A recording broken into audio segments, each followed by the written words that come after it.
After losing the ball 3 times on interceptions and once on a fumble, Don Strock finally hits the end zone with a touchdown throw to Byner. The return now on the subsequent kickoff, Lorenzo White, the former All-American from Michigan State, the #1 draft choice last April of the Houston Oilers, runs it back to the 24-yard line. But all of a sudden, the gusto is back in this Cleveland crowd. The Browns just had their best drive of the day, 63 yards in 8 plays, and Strock was hot from 5 of 7 on that drive for 61 yards. NBC statistician Elliott Kalb totaling the numbers here furiously. As the Oilers align at the 24-yard line, and this Cleveland crowd is right back in this game big time. Rozier hit by Golick and driven back. Bob Golick, a 3-time Pro Bowl middle guard. Lonzo Highsmith. And Mike Junkin a little fighting and arguing, and now the Dogs trying to take over.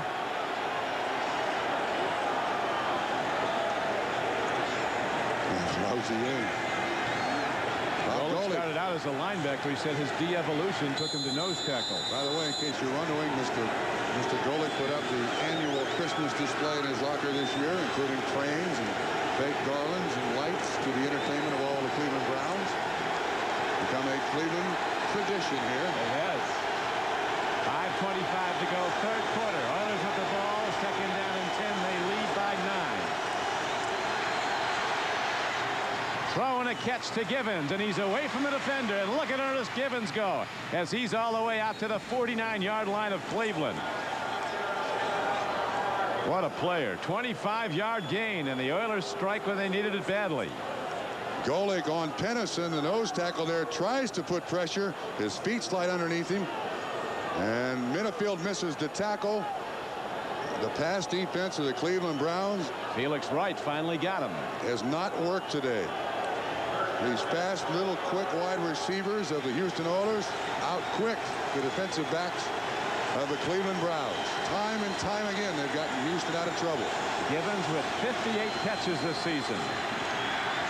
Moon throws another strike. Once again, Ernest Givens is unstoppable in the secondary of the Cleveland Browns. A 2nd-round draft choice from Louisville. He's 5'9", 175. Extraordinary athletic ability. Oilers talk about how he can dunk a basketball. He told me one day he can do anything Spud Webb can do. He was a top baseball prospect till he hooked up against Dwight Gooden of the Mets in a high school championship game in his native Florida. I don't think Dwight paid him about 4 times. I don't think Spud Webb wants to play on a day like this outdoors. Givens now has 100 yards receiving.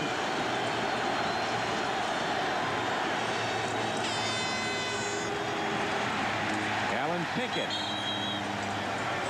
who's only 5'7", 185, but he's had a big year for the Oilers with over 500 yards rushing and 9 touchdowns. At Giants Stadium, the Giants have begun a rally. They're now down 20-14 in the 4th quarter against the Jets. The Giants could go either to a divisional championship with a win or conceivably to out of the playoffs with a loss, depending what the Rams do tonight. Giants are the away team in that game, aren't they? They only got 500 tickets in their home park. But the Jets also play their home games at Giant Stadium, and it was a Jet home game. 3:05 to go, 3rd quarter. Warren Moon on 2nd down and 9, going deep, going for the ball, but unable to get to it is Curtis Duncan, a sprinter from Northwestern. That was close. Moon lamenting an open man he didn't hit. He hasn't missed many. He beat Frank Minifield. Mike Gallagher, the young cameraman from Erie, Pennsylvania, at St. Vincent's Hospital here in Cleveland, we're happy to report is fine. Only shaken up when those 2 players crashed into him in the end zone. So to Mike Gallagher's friends and family in Erie, he's ready to come back. Maybe next week. I think he's going to shoot again today. Another big down here.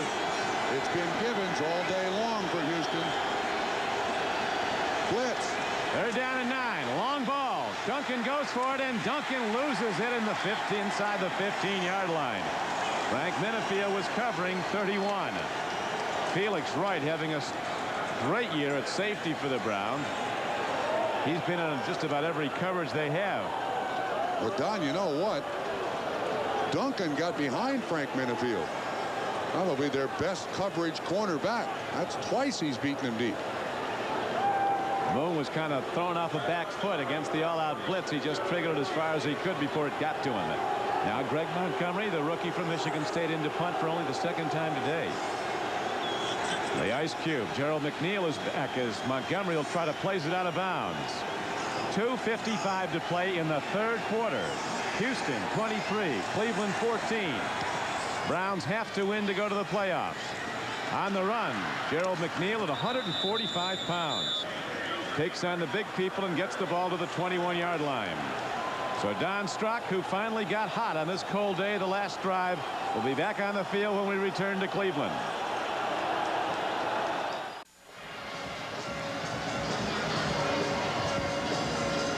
With Bob Trumpy, this is Don Prickey back at Cleveland Stadium. Look at the rushing yards. Not much happening on the ground, but elsewhere there's been big plays. The Oilers have been held to 30 yards and 20 carries. Those are unbelievable numbers. But Houston leads the game 23-14. You would certainly think on a day with this kind of weather and this kind of field that rushing would be the big deal. It has not been a factor today. A long way to go. 2:47 remaining in the third quarter. Cleveland went 63 yards the last possession for its first touchdown from the offense. Timing pattern. He's open. And is there on the run. Flying down the field is Webster Slaughter. He's across midfield and out of bounds inside the 45-yard line of Houston. 32-yard gain. Patrick Allen slipped and fell. Watch what happens. Allen 29. Webster Slaughter. Oh, Allen guesses wrong. And then you see him slip. Don Strock puts it right on the money. Richard Johnson finally makes the tackle. 32-yard pickup. This is well thrown. I don't know if they gave Don Strock a dose of sunshine, some vitamin C or something. All of a sudden, he's a lot better quarterback than he was in the first half. Development at Indianapolis. The Colts have just scored. And with 5:40 to go, they're back to within a 14-10 count of the Bills. Fontenot turns the corner and cuts upfield where he's driven down at the 43-yard line. A first down carry, good for a gain of maybe 4 yards as Al Smith made the stop for Houston. A reminder to our viewers that we will be selecting the Budweiser Most Valuable Player for today's game at the conclusion of the game. 2:20 to play in the third quarter.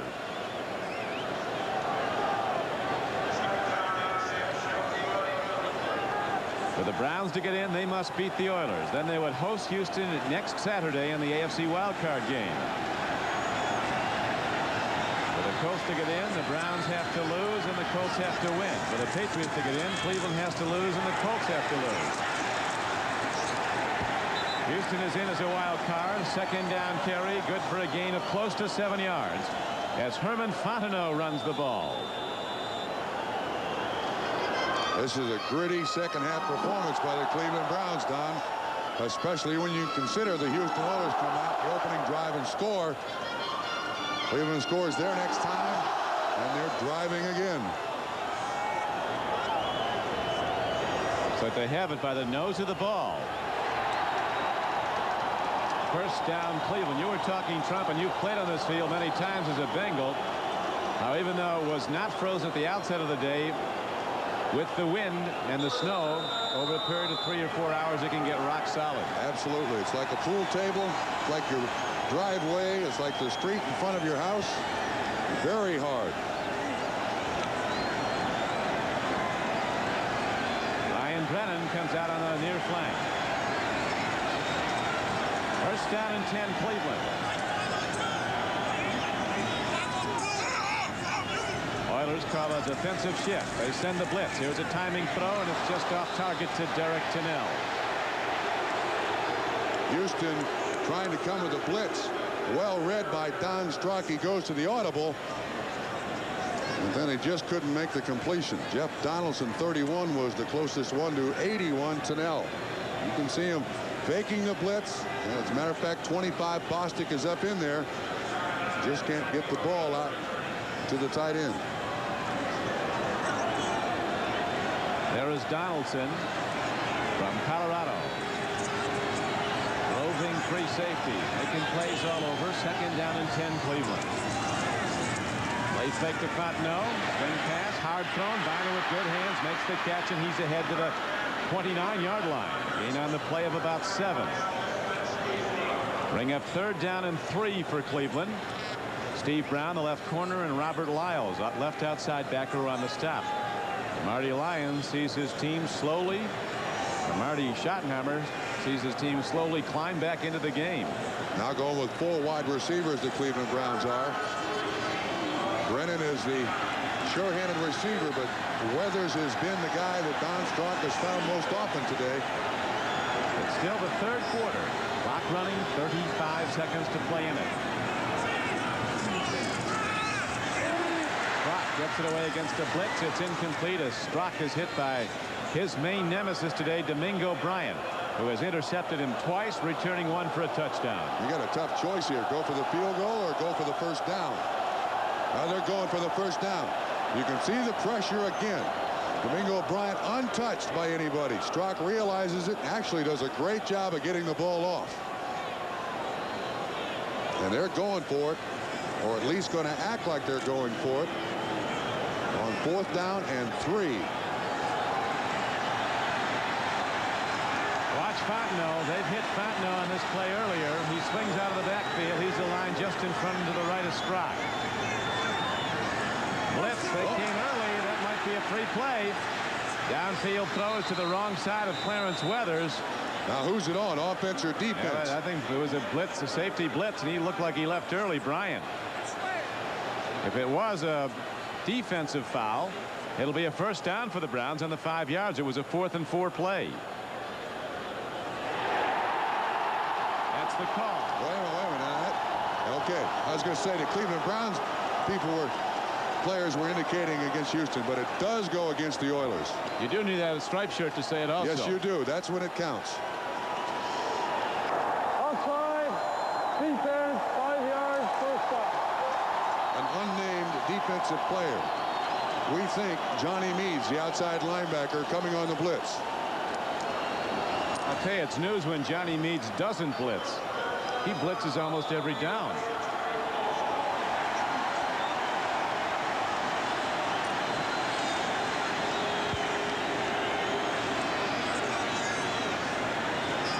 Cleveland keeps the drive alive. First down and 10. They're trailing 23-14 in the closing seconds of the third quarter.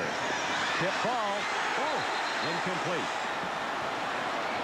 He almost caught that ball on the carom. And it was wide open for an interception, too, on the tip. It was intended for Derek Tennell. Reggie Langhorne almost comes. 81 is Tennell. Bostic 25 right there. 24 is Steve Brown, and he almost makes the catch. Keeping Langhorne away from it. Yeah. That was very, very close to a catch and or an interception. Webster Slaughter running the post. Don Strock is tied to the out. 16 seconds to go, third quarter. The Browns down by 9, trying to rally here. Pitch back on the run, Fontenot, and he is down inside the 20-yard line, down close to the 17. Robert Lyles ran him out of bounds. No quitting these Clevelanders. They seem to be gone. Personality of the Houston Oilers backing off a little bit here. Allowed the Cleveland Browns to get back in the game.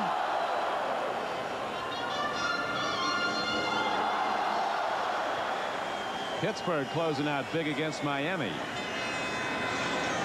Don, this is 3rd down and 6 here, but this is definitely a tough choice if they don't make this 3rd down for Schottenheimer. Do you go for it, or do you put Matt Bahr in there for the field goal attempt?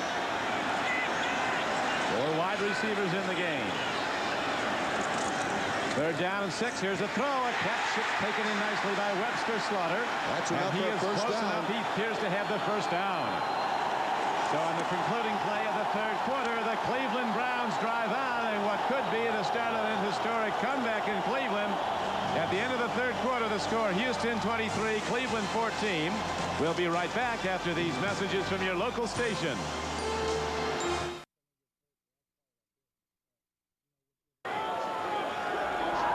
23-14 Houston, but the Browns are challenging as we're set to open the fourth quarter. Don Cricket with Bob Trump. I don't think Trump we're losing any viewers in the hub of the universe, Boston, Mass, where Coach Raymond Berry and his lads are standing by. I have a feeling that they are remotely interested in the outcome of this football game. Cleveland just surpassed Houston in total yards, 255 to 252, driving again. Don Strock now goes to the open end of the field. End up to Byner. Both arms on the ball as those Oilers come a-hitting, trying to knock it free. They have 4 takeaways from Cleveland today. 3 interceptions and a fumble. Look how the Browns have caught up in time of possession. A big factor, the 4 turnovers. 3 interceptions and a fumble. Oilers scored the first time they came out in the second half. Cleveland responded with a score. Cleveland shut down Houston. Now Cleveland about to go in. Not yet, though, against this Oiler defense. And here is Byner again as they completely shut it down. Don, it looks to me like they're playing for the field goal here. Bird is down and hurt. William Fuller appears to be down. And that's Bird, the nose tackle, who's down. And Fuller's also down. 2 Oilers are down. There's William Fuller, defensive end from North Carolina. It's been a rough and cold day in Cleveland, and it continues. Today's game is brought to you by the new generation of Oldsmobile. Step into the future now at your Oldsmobile dealer. By Michelob Dry, one taste and you'll drink it dry. And by Remington, your grooming expert.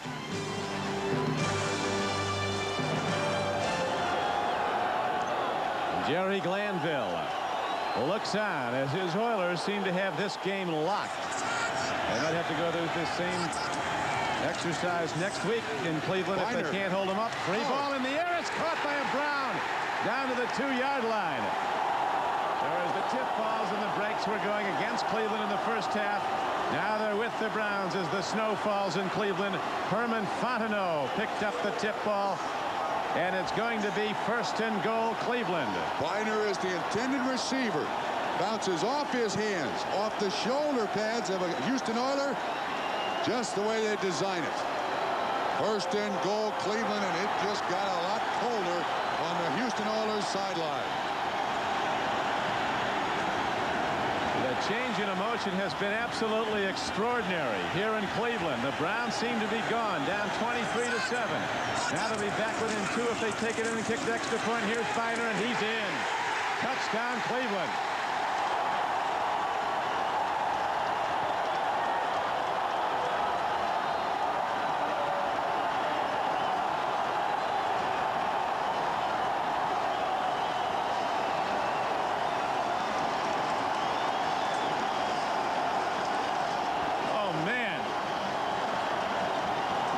Extraordinary job of blocking along the line of scrimmage. Fontenot puts Patrick Allen on his, Steve Brown on his rear end. Byner up through there. That's 2 drives in the second half, 2 touchdowns, Cleveland. Very big extra point is spun up and good by Matt Bahr. And the Cleveland Browns all of a sudden have put up 14 unanswered points, and they're back to within 2 with 13-17 to play. With the chill factor well below 0, it is electrically charged here at Cleveland Stadium with excitement as the Browns have rallied. Down 23-7. They've now come back 23-21 they trail as they kick off. And the Oilers wait for it. That's Alan Pinkett running the ball back across the 20. He breaks it. Alan Pinkett was in open field. The last man to get him got him. And that was the man who kicked off Matt Bahr. And Matt Bahr is down. And that is could be a critical development because this could be a field goal game. Bahr saved a touchdown. It's his arm, not his leg, though. He comes into the game with cracked ribs. They think at least 1, maybe more. He's been hurt on several situations making tackles. We saw him against the Steelers get a serious knee injury, kept him out for a year. Looks like the way his foot slipped out, he may have pulled a muscle of some sort. He's had knee surgery. And they need a field goal, might need a field goal. And I don't think Max Runiger kicks field goals. Now, Warren Moon sets the offense for the Oilers and goes right up top. Swings it out. That's Rozier running. And he breaks tackles and gets ahead for Houston. First down to the 49-yard line of Cleveland. Now let's go back to that touchdown of Cleveland. Beautifully executed. Fontenot, 28, is out there in front. Does a great job blocking. Tim Manoa, 42, gets a big block. And Byner powers into the end zone to put Cleveland back in this game down by 2. But now, let's work on Matt Bahr. Get him healthy. The defense has got to stop Houston here. Get the ball back in the hands of the offense as soon as possible. Second and about a foot. Oilers go to the run, and Pinkett running hard gets ahead, and he gets 5 yards and a first down for the Oilers. The Giants down 20-7 in a game that could have knocked them out of the playoffs now have rallied to take the lead in the fourth quarter over the Jets. And the Giants, with a win the NFC East. With a loss, as we mentioned, the Giants could conceivably, if the Rams won tonight at San Francisco, not be in the playoffs. The report is, Don, that Matt Bahr hurt his ribs again. He'll be back because he has to be back. He's the only one. He may have the most important kick of this season. That is as painful as...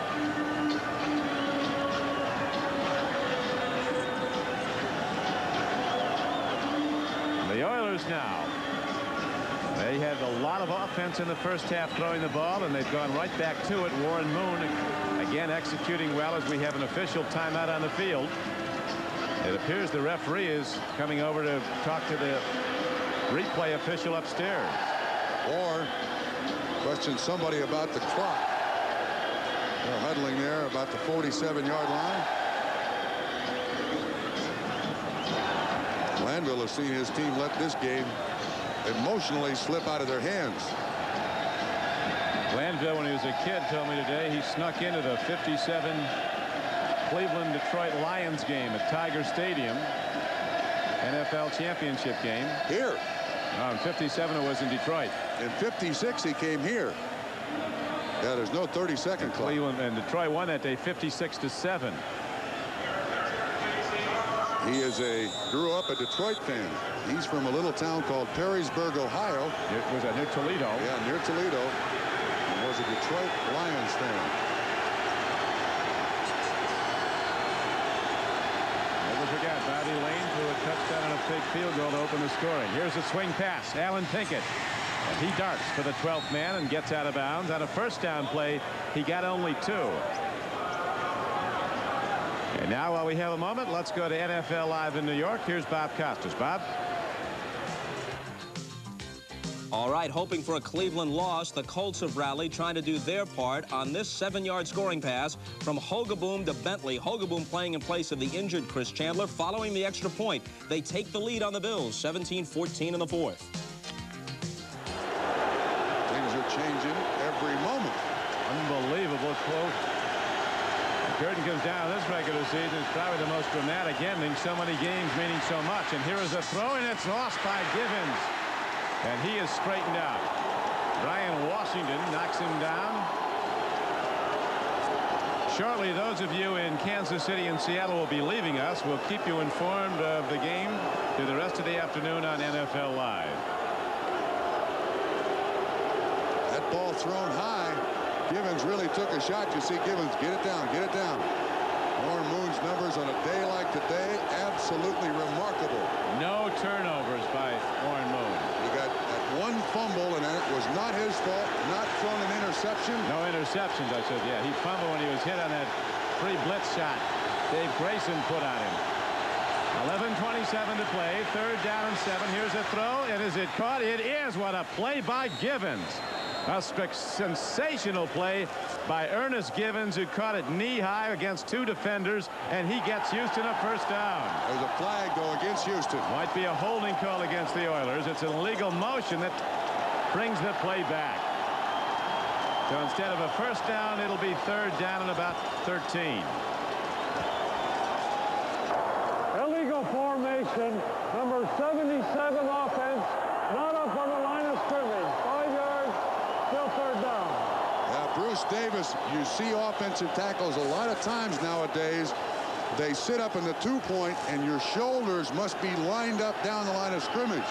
Davis, knowing the importance of pass protection in this particular drive, off the line of scrimmage too much. Davis is the biggest Oiler. He weighs 333 pounds. Jerry Glanville said he was going to change his number to 747 if he got any bigger.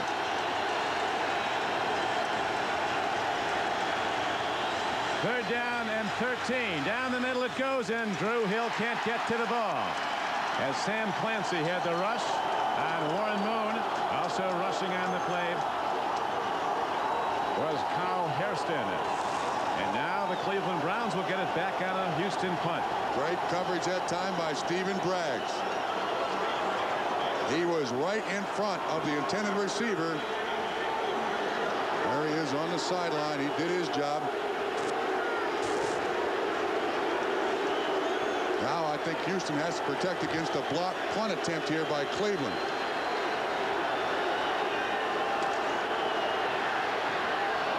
Long hit downfield.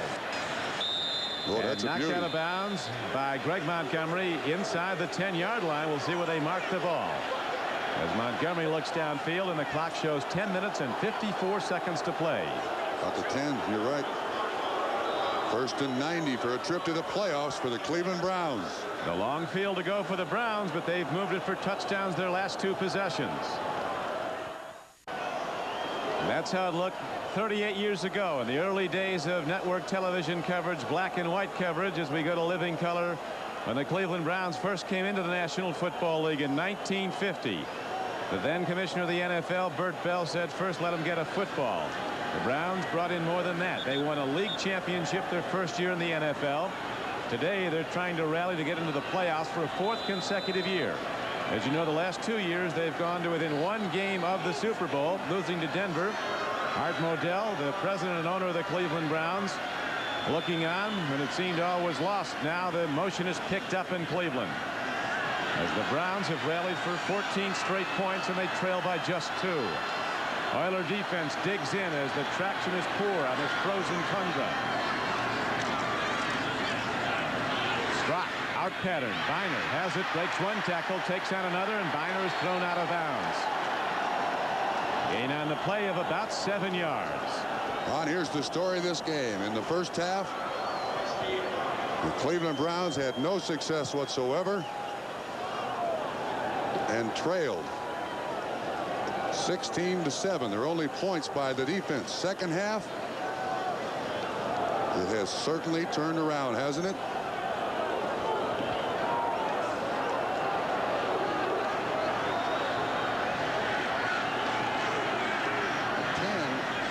Stand out there in the snow, doesn't it? Hand off with the ball. Fontenot protecting it, and the Oilers come gang tackling, trying to punch it free. Doug Smith, big 99, a 295-pound nose tackle, was the first to make the hit. He was out here yesterday in a pair of shorts throwing snowballs. Indianapolis rallies to take a 3-point lead on the Bills. It could all be for naught if Cleveland came back to win this game. Colts need the Cleveland Browns to lose to get in. So do the Patriots.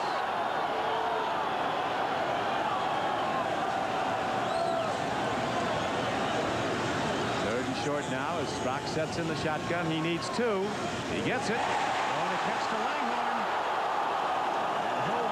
Outside linebacker Robert Lyles. He very nearly would have gone the distance. Don, this performance by the Cleveland Browns in the second half has basically taken the Houston Oilers out of their defensive plan. They're not blitzing. You see them back in zone. They do not play zone well. Langhorne gets twisted around, and he knows, oh, if I break that one, I'm gone. But they got Houston now sitting back on their heels, and the clock is in their favor. Maybe the most important guy on the field is Matt Bahr. How are his ribs? A field goal wins. 23-21 Oilers, but the Browns with the ball. Byner. First down carry, not for very much as he hits into the right side of the Houston defense. Matt Bahr Hurting but ready to go back out when needed as Grimsley and Smith combined on the tackle for the Houston Oilers. Game clock down to 8:55 and running in the fourth quarter. Byner's limping. It's been a tough year for the Cleveland Browns. They lost their starting quarterback Bernie Kosar for 6 weeks. He came back, hurt again Monday night. He's out of this game. They lost their best runner for 9 weeks, or parts of 9 weeks, Kevin Mack, an all-pro cornerback. Hanford Dixon has not played today.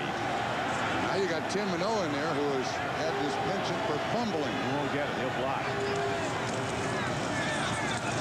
Oh, he's open. Ball downfield, going for it, and catching it is Slaughter, and he's down to the 39-yard line.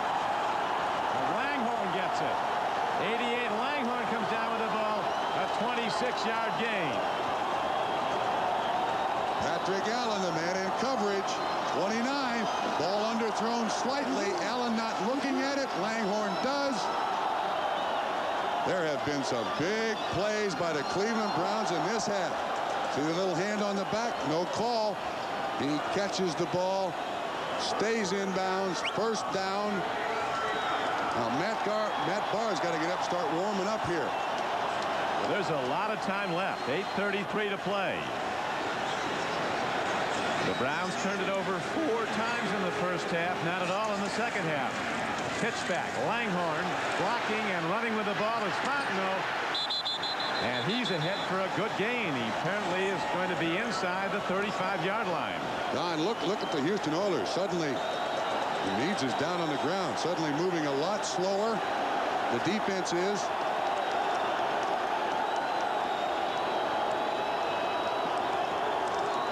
Good to see it's not his knee.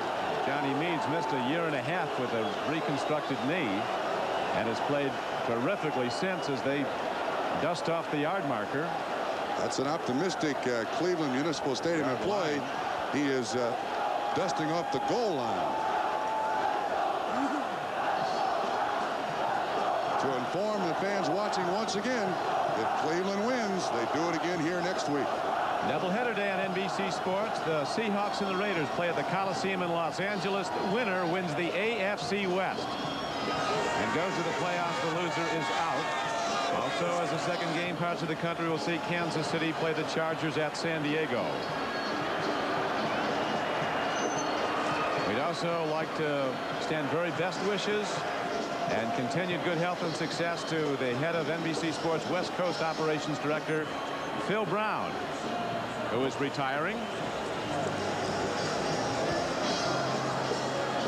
Final scores: Philadelphia beat Dallas 23-7. The Jets have come back.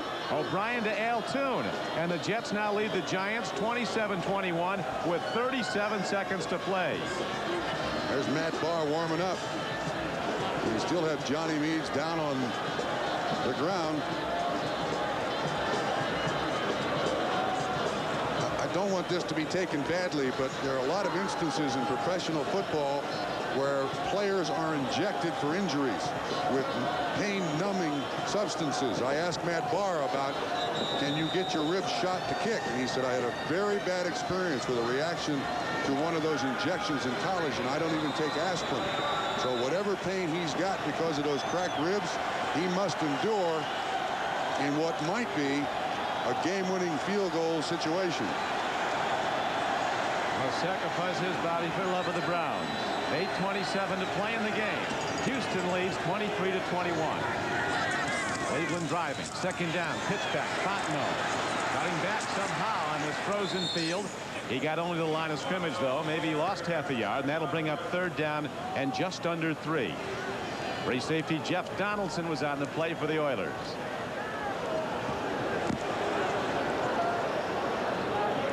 The clock runs down inside of 8 minutes as Coach Glanville looks on impassively, at least on the outside. Yeah, Don, this is certainly 2-down area here for Cleveland.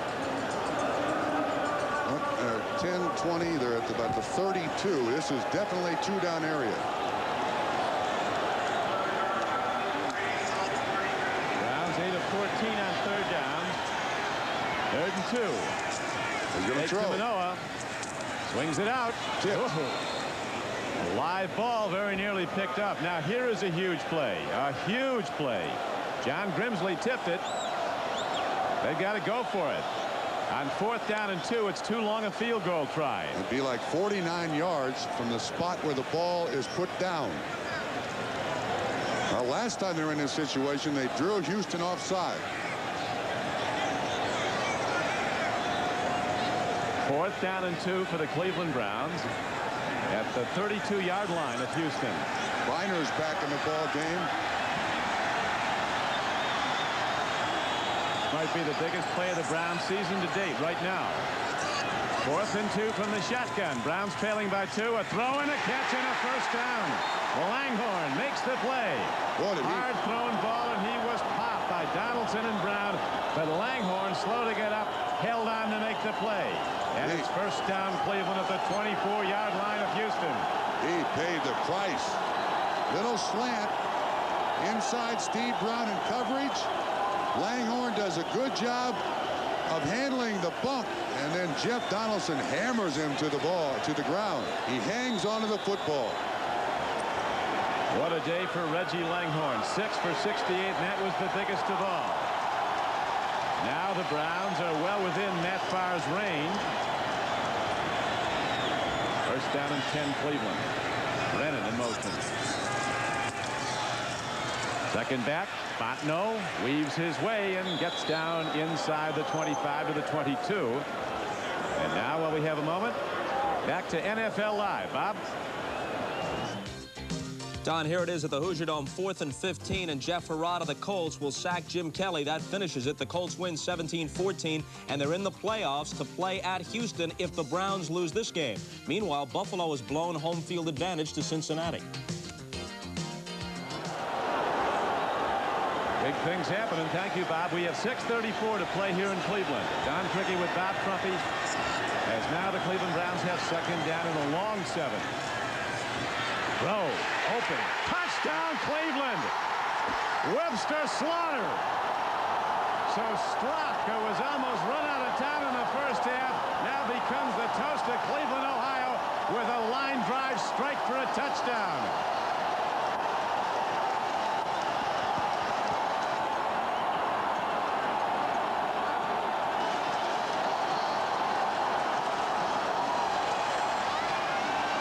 From Hasterade is one of Cleveland's greatest comebacks ever. With a quarterback from Florida. 12 plays. The drive started at their own 11-yard line. Justification for the drive they gave up to Denver 2 years ago. Good point. Extra points, a knuckleball, but it's right where it had to be, between the posts. The Oilers still have a lot of time, and they'll get it back. 6:23 to play in the game, but the Oilers have to score a touchdown now as they're behind 28-23. 3 drives in the second half and 3 scores by the Cleveland Browns.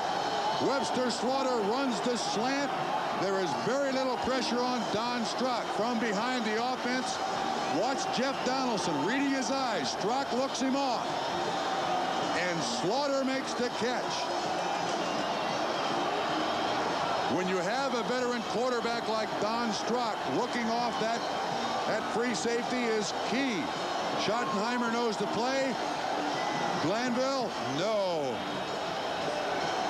And a lot of people have questioned the offensive coordinator, Marty Schottenheimer of the Browns, in the second half. No questions about his job today. Don Strock has now gone over 300 yards passing. 23 of 39 for 303 yards, 2 touchdowns, and those 3 first-quarter interceptions. He's passed for 191 yards, 2 touchdowns, and no interceptions in the second half. 11-play drive, 81 yards.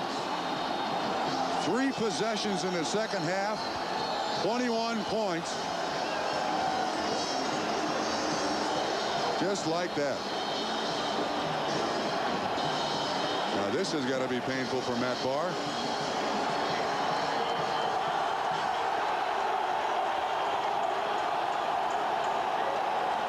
What a story. Don Strock. Right. Bahr kicks off on the 4th or 5th hop that is picked up, and on the run back, going straight ahead with the ball. Looks like Highsmith took it back. Cleveland special teams come hitting hard. Spencer Tillman was on the play. What a change of emotion. It back, and Hill would give him field position now just across the 25-yard line. What a change of emotion. Seattle and the Raiders competing for the AFC Western Division Championship at the Coliseum in Los Angeles next. On many of these NBC stations. We got a long way to go now in Cleveland, though. 6:15 still to be played as the Browns have come back with 21 straight points. Down 23-7. They lead 28-23.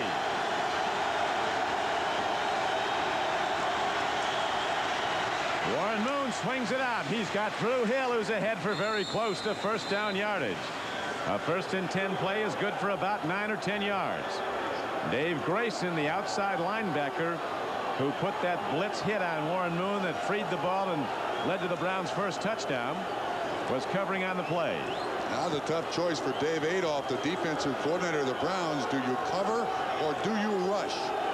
That is, do you lay off or do you try to put pressure on Warren Moon? The coverage has not been good today for the Cleveland Browns. Warren Moon has thrown over twice as many touchdowns as he has interceptions this season. A 2-to-1 ratio, TDs, interceptions. He's the only QB in the NFL that has that, and he needs to throw in this game now as the running game is going nowhere.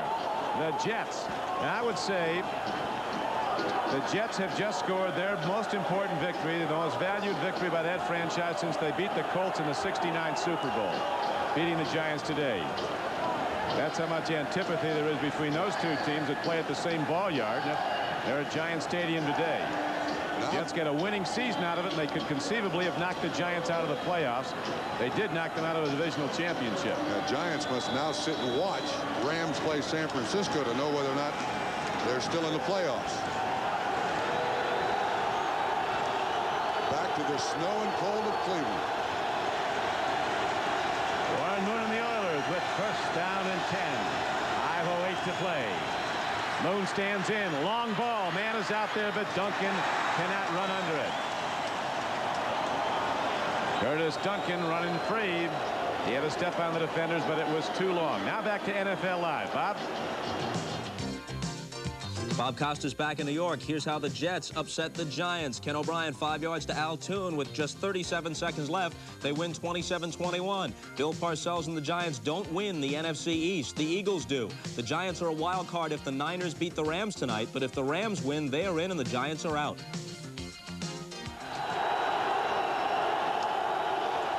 Thank you, Bob. 5:03 to go here in Cleveland. The Oilers, who led by 16, are now down by 5.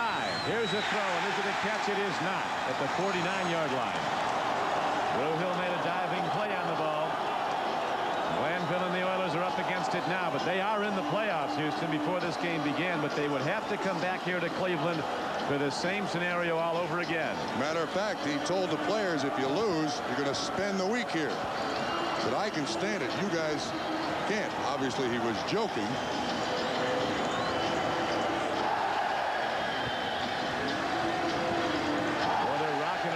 Cleveland under the lights now. This crowd was out of the game as it seemed the Browns were out of this game. 3rd down and 10 for the Oilers. They'll have to go on 4th down if they don't hit it here. Long ball. Jeffries can't make the play. He dove, but he was just a bit short of the play. Haywood Jeffires, who caught a touchdown pass earlier, remember, and now here's 4th down, and the Oilers are going to gamble that their defense can hold Cleveland. 4:52 to play. Moon realizes he just overthrows Haywood Jeffires. Got some arm, Warren Moon. In any weather. You realize that if Cleveland wins, 3 entrants from the AFC Central, the first time a 4-team division has sent 3 teams to the playoffs. They don't have that stiff 5th team in a lot of instances to beat up on. Montgomery picks an errant punt downfield. Browns will get fairly good field position out of that, and the Oiler defense comes out trying to get the ball back.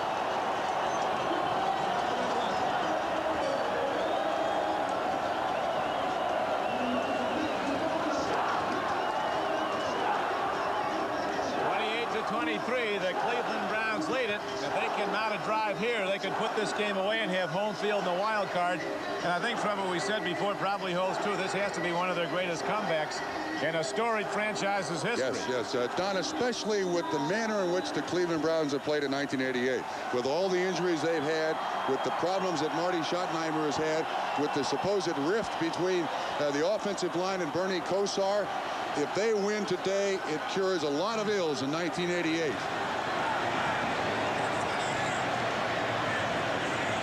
No covered field, and the Cleveland Browns with Don Strock at quarterback go to run the clock now, and the Oilers come hunting the ball. Childress, the Pro Bowl defensive end, puts a hard hit on it. Bird, who was not supposed to return to the game, is right back in there, and he was in on the tackle also. Houston takes a timeout. I don't know if Coach Glanville's frozen now or what. It's not hard to do in this game. No, the man in black is ready. fine. He's all right. This telecast is presented by authority of the National Football League and is intended for the private use of our audience. Any rebroadcast or other use of this telecast without the express written consent of the Cleveland Browns and the National Football League is prohibited. This game is the property of the National Football League, of the Houston Oilers and the Cleveland Browns. All rights are reserved. I think the Houston Oilers' chances to get this ball back and win is going to rest on an attempted punt block. I think Marty Schottenheimer is telling Don Strock, we take no chances here. Of course, Byner last year fumbled the ball in the AFC Championship game against Denver out at Mile High Stadium. And he's basically the back that's going to get it. But protect that football. Don't turn it over and try to get the punt off. Second down and 11 for Don Strock and the Cleveland Browns, who lead 28-23. Throwing a catch. Byner stays in bounds. Didn't get much, though, and third down comes up. 4:30 to play. Bernie's in it again the game. He's got his rally cap on. He doesn't need those sunglasses today hanging around his neck. The lights have been on since before the game. You can tell the little limp in his gait just by looking at his shoulders. He's wearing a big Lenox Hill knee brace to protect it. And knowing Bernie Kosar, this is a game he'd love to be in.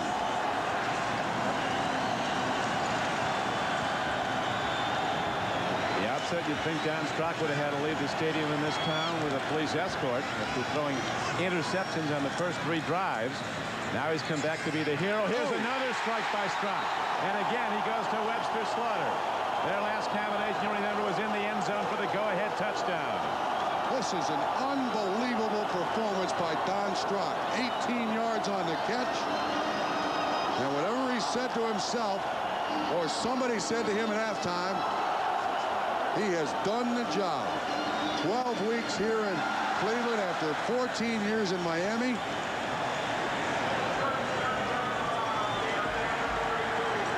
.38-year-old Don Strock, shades of George Blanda, coming back on this day for the injured Bernie Kosar and rallying his team in a game they have to win. Whole season for Cleveland came down to 1 game, and that's this one. They have to win it to get in. And now we're going to go back to Bob Costas at NFL Live with another update. Bob?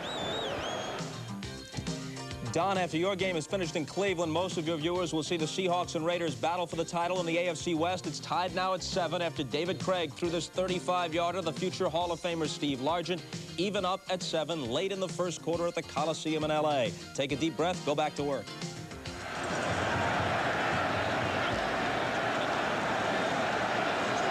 Thank you, Bob. Interesting development there, 7-7. The Raiders and the Seahawks playing for the AFC West title. Look at those numbers after those 3 interceptions in the first quarter. Penalty markers go down on a 2nd down and 8 play, and the game clock's down to 3 minutes remaining. Don, what makes it even more remarkable about Don Strock is his last start was in 1983. He's played 14 years and started a total of 20 games. And he had just that 1 start as a Cleveland Brown against the Eagles in October, and that was a win. You mentioned George Blanda.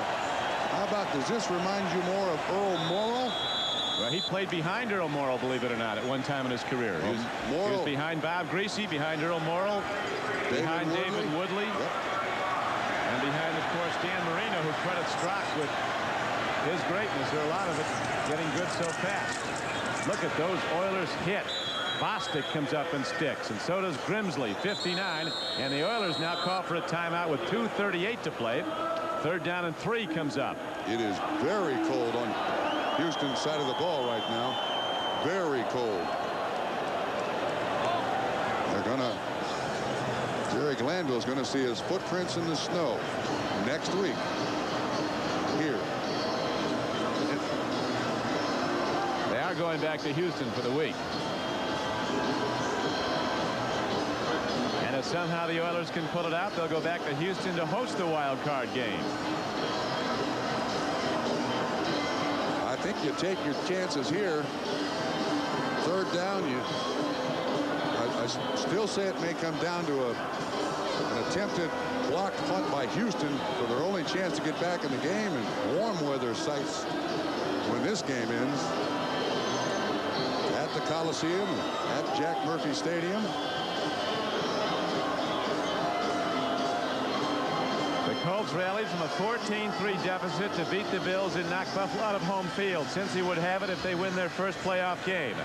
The Jets could have conceivably knocked the Giants out of the playoffs. They surely knocked them out of a chance to win a divisional title. The Eagles win the NFC East with their win at Dallas. Seattle now scoring to go out in front of the Raiders 14-7. The Seahawks would go in as AFC Western champion, or the Raiders would, depending on who takes that. And that'll be the doubleheader game most of you will see when we conclude here. On 3rd down and a long 3, the Browns drive on and get a 1st down. Houston has 1 timeout left. They are taking it. They'll get another at the 2-minute warning. I think these Houston Oilers sitting here in disbelief. The Browns have beaten the Oilers 7 of the last 9 times they played. The Houston Regulars have not won here in Cleveland, where they play every season, since 1981. And they seem to have this game locked. Houston building up a 23-7 lead. And then came the Browns' onslaught as Don Strock, after that awful start, played some of the greatest football of his 15-year career, maybe the greatest. Don, maybe the worst thing that happened to Houston is that in football games they have a halftime. You go in, you get warm, have a cup of soup, cup of coffee, warm up a little bit, come back out, and even though they scored on the opening drive of the 2nd half, this has been a real character check for the Cleveland Browns. That would be a 12:30 Eastern time start. With NFL Live beginning at 12 on NBC Sports. Houston will be at Cleveland next week for the AFC wild card game if the Oilers don't get the ball back and come back and win. But right now the Browns in command. That Big Santa was up here. He's getting set for his mission very shortly. Before the game, Crumpin said he's been here the last 8 years in the last regular season game, and every time the Browns have won. Santa's also an Oiler fan. Jim Parsons. Al Smith makes the stop, as only now the 2-minute warning can stop the clock. The Oilers are out of timeouts. What a turnaround. What a comeback. Grab your thesaurus for this performance in the 2nd half. All the adjectives you can lay in a row. 2 minutes to play. The Browns that far away from making the playoffs for a 4th straight year. And Don Strock is the toast of Cleveland. With Bob Trumpy, this is Don Crickey back at Cleveland Stadium, where the Browns have mounted one of the great comebacks in their history. Down 23-7 in the game they had to win. They've rallied now for 21 unanswered points to lead the game 28-23 over Houston.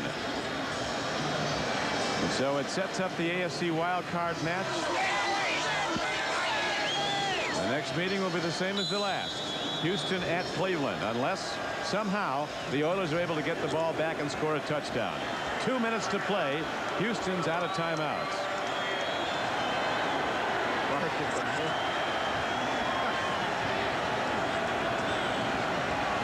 tight end. Browns are going to run it. Fontenot gets the ball down on a second down carry for a loss of maybe a yard, but they're not concerned now with yardage as much as they are with using all the time they have. This is Don Strock day. Yeah, not for the Cleveland Browns, but for any team in the NFL to be as embarrassed as they were in the first half and then allow a score on the first drive of the second half and then come back to take a lead and be in a position to win this game. Unbelievable. He's got to be the most valuable player.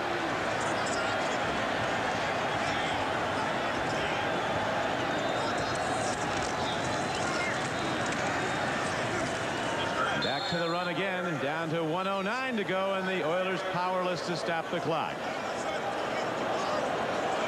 Now it's time for the Most Valuable Player Award, sponsored by Budweiser. Today's MVP, Don Strock of the Cleveland Browns. Budweiser will make a contribution to the United Way on behalf of all the MVPs selected in today's games. The executive producer of NBC Sports is Michael Weissman. The coordinating producer and director of today's game, Ted Nathanson. The producer of today's game, Larry Cirillo. The coordinating producer of NFL Live is John J. Filippelli. NFL Live produced by Tommy Roy and Ricky Diamond, directed by Bucky Gunts. Technical directors Lenny Stucker and Dick Sansevier. As the ball is off the fingertips of Langhorne, who's made a lot of big plays today for the Cleveland Browns. So Houston's going to get the ball back here, Don, with 20 seconds to go. Look at those numbers by Don Strock. Just his second 300-yard passing performance ever in a snowstorm. Our NBC statistician Elliot Cal pointing out in the second half that Don Strock has completed 16 of 22 passes for 212 yards and 2 touchdowns. And the Houston numbers are good, too. Moon was terrific.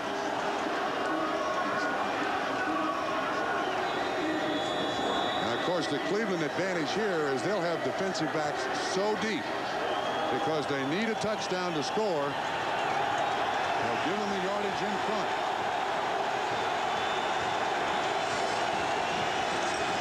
Well, Moon has to just drop back and let her rip. And here he goes against the rush. He swings it out. Alan Pinkett running in the open field, sprints to the sideline. So Pinkett getting a lot of action, the third-year back from Notre Dame. But it's got to be a hit into the end zone, and only 12 seconds remain. What is the weather forecast for next Sunday in Cleveland? How about on Saturday? Excuse me, on Saturday. I think we're looking at the forecast. Live preview.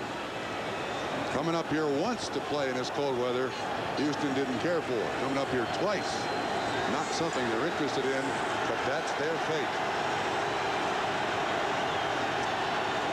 Maybe 2 plays left for the Oilers. No timeouts. Moon sidesteps. Fires. He makes a connection, but that could be it. 3, 2. The Oilers can't stop the clock, and the Cleveland Browns come back to win.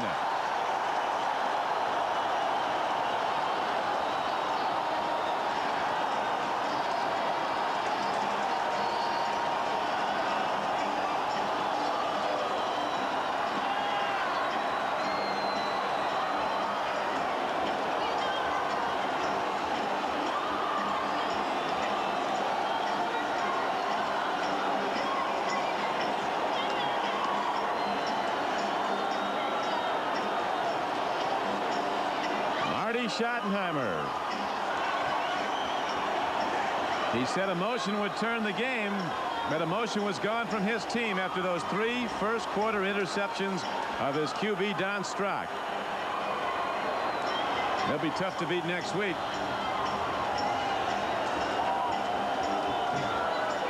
And that will do it from Cleveland on a great day for the Browns. A bitter disappointment and bitter cold for the Oilers, but they both come back to play again here next Saturday. Now for Bob Trumpy, this is Don Crickey. The final score, the Cleveland Browns 28, the Houston Oilers 23. Now stay tuned for the second half of today's doubleheader. Either Seattle at the LA Raiders or Kansas City at San Diego. All this following these messages from your local station.